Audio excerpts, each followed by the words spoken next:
ಇನ್ನು ದೇಶದಲ್ಲಿ ದ್ವೇಷದ ರಾಜಕಾರಣ ಯಾರು ಮಾಡ್ತಾರೆ ಅನ್ನುವಂಥದ್ದು ಗೊತ್ತಿದೆ.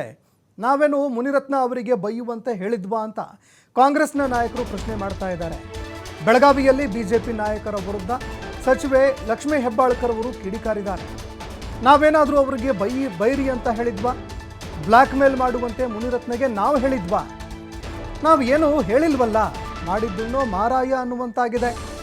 ಇದಕ್ಕೆ ಕನ್ನಡಿ ಹಿಡಿಯುವ ಅವಶ್ಯಕತೆ ಇಲ್ಲ ಅಂತ ಲಕ್ಷ್ಮೀ ಹೆಬ್ಬಾಳ್ಕರ್ ಕಿಡಿಕಾರಿದ್ದಾರೆ. ಯಾರು ದ್ವೇಷ ಯಾರು ಮಾಡ್ತಾರೆ? ದೇಶದಲ್ಲಿ ದ್ವೇಷದ ರಾಜಕಾರಣ ಯಾರು ಮಾಡ್ತಾರೆ? ತಮಗೂ ಎಲ್ಲರಿಗೂ ಗೊತ್ತಿದೆ. ಇದು ಈಗ ನಮ್ಮ ಸತೀಶ್ ಜಾರಕಿಹೊಳಿ ಅವರೇ ಹೇಳದ ಹಾಗೆ ನಾವೇನು ಮುನಿರತ್ನ ಅವ್ರಿಗೆ ಬೈಯು ಅಂತ ಹೇಳದ್ವಾ? ಏನ್ ಬ್ಲಾಕ್ ಮೇಲ್ ಮಾಡು ಅಂತ ಹೇಳದ್ವಾ? ನಾವೇನ್ ಹೇಳಲ್ವಲ್ಲ, ಮಾಡಿದ್ದನ್ನು ಮಾರಾಯ ಆಗಿದೆ. ಕೆಲವೊಂದು ರಾಜಕಾರಣಿಗಳು ಮೇಡಮ್ ಮೊದಲು ಮಾತಾಡ್ತಾರೆ, ಆಮೇಲೆ ಇದು ತಿಳಿಸಿದ್ದಾರೆ ದೇಶದ ರಾಜಕಾರಣ ಅಂತ ಹೇಳ್ತಾರೆ. ನೋಡಿ, ಒಂದೇ ನಿಮಿಷ ಹೇಳ್ತೀನಿ.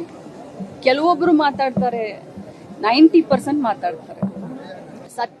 ಸತ್ಯತೆ, ಯಾಕಂದ್ರೆ ಪ್ರಮಾಣೀಕರಿಸಿ ನೋಡ್ಬೇಕು ನಾವು.